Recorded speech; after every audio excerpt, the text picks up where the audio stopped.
Pemirsa, berkat bantuan perantau, MTQ tingkat kecamatan di Kanageren Padang Kandang, Pulau Aya, Kecamatan Nansabaris, Padang Pariaman berjalan lancar dan meriah.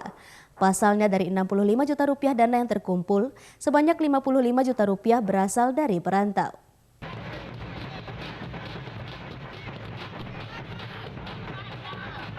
MTQ tingkat kecamatan yang dilaksanakan di Kanageren Padang Kandang, Pulau Ai, Kecamatan Nansabaris, Kabupaten Padang Pariaman dilaksanakan dalam 2 hari, 14 hingga 15 Juli kemarin.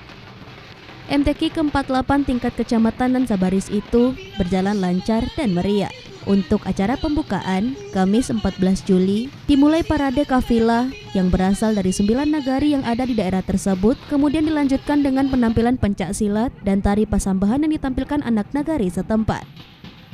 Sebelum dilakukan pembukaan oleh Wakil Bupati Padang Pariaman, Rahmang, piala bergilir diserahkan dari Camat Nansabaris Samsunar ke Ketua Panitia, Rahmat Daniel.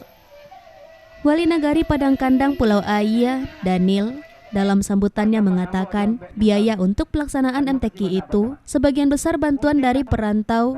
Dari 65 juta yang berhasil dikumpulkan panitia, 55 juta berasal dari perantau. Untuk itu mereka mengucapkan terima kasih kepada semua pihak, terutama perantau yang peduli pada kampung halamannya. Sementara Wakil Bupati Padang Pariaman, Rahmang, memuji pembukaan acara MTQ tingkat kecamatan itu dengan menyamakan dengan pembukaan MTQ tingkat kabupaten. Wali Nagari Padang Kandang.